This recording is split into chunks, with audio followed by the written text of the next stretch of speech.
é o medo de morrer. O medo de morrer, ele te foca nos seus sentidos mais básicos. Então, por exemplo, quando você tá subindo uma montanha e você passa por situações duras... Já passou um perrengão assim? Já, várias. Mas teve o perrengue ou não? Teve. Quando a gente tava... A parte final da subida pro Aconcagua, que é o que a gente chama no montanhismo, no trekking, de ataque ao cume, que é quando você sai do Nido de Condores, que é o Camp 5, é o acampamento 5, que é sei lá, acho que é a 5.800 metros, esse acampamento de onde você sai. Tipo, a volta final, né? O último tiro. O último tiro. São mais de 14 horas de subida, com mochila, com água, com comida. Cara, assim, um frio de menos 30 graus no dia que eu fui, é o que tava, menos 25, um vento fudido. E as pessoas passam mal, cara. De 5 para 7. De 5 para 7. 2 km para cima. E as pessoas passam muito mal. Embolia pulmonar, embolia cerebral. E tem um negócio ali de as pessoas também, você tá num grupo, né? Primeiro que esse último dia já é um processo darwiniano no seu máximo, né? Porque se você começa uma expedição com 25 pessoas, no último dia tem 6 subindo. Que as outras todas já não conseguiram, já desistiram, já foram resgatadas de helicóptero. Então você chega lá já com 6. Desses 6, pra você ter uma ideia, só eu e mais um chegamos do nosso grupo. E nesse processo do último dia, você tem que entender que o cara tá subindo, o cara ou a mulher tá subindo há 14 dias. Ele não quer parar. Então ele tá mal e ele continua. Então, num processo silencioso ali, você nem sabe que a pessoa tá passando mal, mas assim, na cabeça dela, assim, ela acabou de investir uma puta de uma bala pra fazer uma expedição. Ele tá há 14 dias fazendo... Ele não quer desistir. Ele não conta pra ninguém. Até a hora que ele cai duro no chão. Então, e a 7.000 metros, com uma parede de gelo, que é a última parte da subida, que você tem que subir com machadinho, e não é uma escalada vertical, mas é uma escalada, sei lá, 60 graus, 45 graus. Assim, o cara tá lá em cima, ele chegou com você e ele fala... Não sei como eu desço. E aí você vê um outro de uma outra expedição que desmaia, e tá sozinho, e daqui a pouco o cara acorda e se dá uma injeção na coxa de dexametasona pra dar aquela acordada, que é um propulsor de adrenalina. Cara, você começa a ver umas coisas dessas. E nesse processo do Aconcagua, esse chileno que chegou lá em cima comigo, cara, a gente teve que descer ele com corda.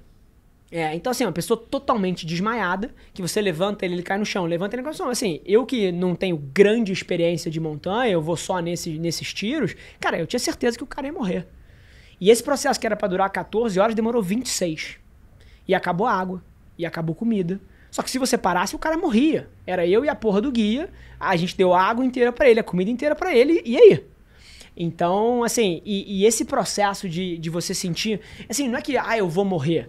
Mas da morte tá perto de você, isso te centra numas emoções mais básicas que te dão foco, que te trazem de volta. E isso é uma coisa muito poderosa.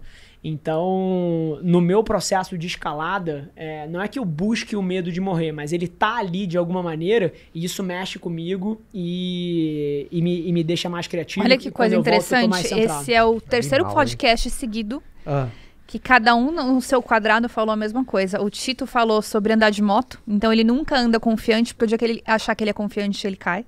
Então ele sempre anda com medo. Tito falou que o problema não é o medo em excesso, é a confiança às vezes em excesso. Minotauro falou a mesma coisa que ele falou assim, como é que você entra no ringue sem medo? Ele falou, é óbvio que eu entro com medo.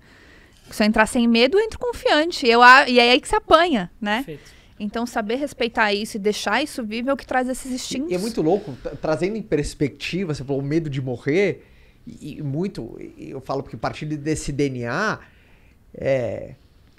partindo para os negócios... A gente sabe que se a gente não inova, se não faz diferente, se a gente não é melhor, se não traz uma nossa iniciativa, eu vou morrer, cara. E quando você consegue criar assim, tipo, na verdade eu não vou morrer literalmente, mas eu vou morrer. Sim, o meu negócio vai morrer, ou as pessoas que, entre aspas, dependem de mim, entre aspas, podem morrer, porque você pensa, pô, tem 500 pessoas, cara. Eu tenho que continuar inovando, eu tenho que entregar o serviço melhor, senão eu vou morrer, cara. Aí você fica pensando que aquelas pessoas, se você não faz o seu melhor, pode ser o cara com a cordinha. 100%. Não é isso? E eu adorei, cara, o que a Fabi falou, o que você trouxe, porque acho que o próprio medo de morrer, a palavra, pode ter gente ouvindo assim, caramba, Deus me livre, medo de morrer, mas tem um lance aqui também de uma outra ótica, não tem a ver com montanhismo nem bike, mas eu gosto da ideia da mortalidade, tá? Só pra gente ter isso na cabeça. Eu acredito que a ideia de que você vai morrer um dia, não de uma maneira brutal, né? Ou dramática, ou alguma coisa nesse sentido. Mas saber que é finita. Ter consciência que faz parte da vida. Mas saber que é finito, cara, isso move uma engrenagem interna incrível. Eu acho que a maioria das pessoas que passa por essa vida, assim, sem representar nada, sem fazer nada de diferente, são pessoas que não entendem o caráter finito da vida. Todo dia que eu acordo, eu olho e falo assim, caramba, tô com 30 anos, meu. O que eu vou deixar aqui no mundo? O que eu vou fazer de diferente? O que eu posso construir de legado aqui? Porque, assim, isso aqui é finito. Você ganha uma chance na vida. E você vai passar aqui em branco, assim, tudo bem, eu não quero. Então, a ideia de que você vai morrer não de uma forma depressiva, mas como um motor, assim como numa empresa de inovação ou para você mesmo, para você buscar algo a mais, cara, eu acho que é uma das ideias mais poderosas que alguém pode ter dentro da sua cabeça. Inclusive, quando a gente começa a estudar mais sobre o ser humano, a gente vê como a maioria das pessoas, acho que, sei lá, 99% das pessoas que morrem de medo da morte, no sentido de isso ser um problema na vida delas, é justamente aquelas pessoas que não fizeram nada da vida.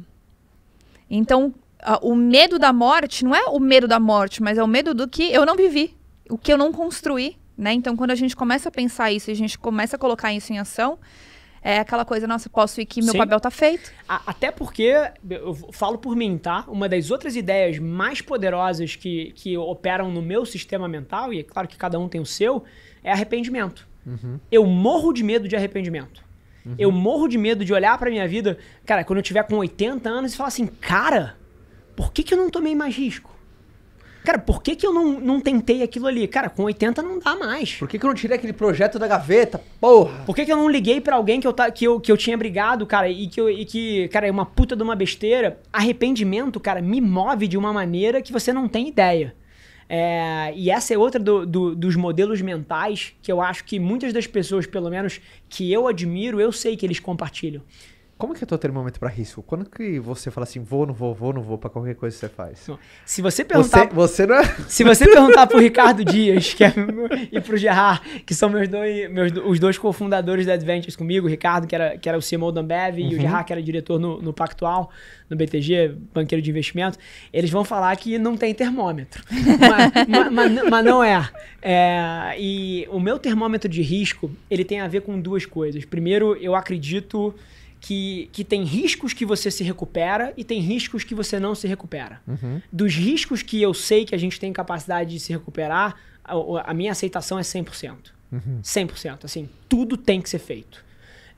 Então, por uma ótica assim... E você ensina o seu time isso? 100%. Obviamente, cada na sua escala, no teu grau. Inclusive, eu não sei se tem capacidade de deixar um link na bio ou alguma coisa nesse sentido aqui.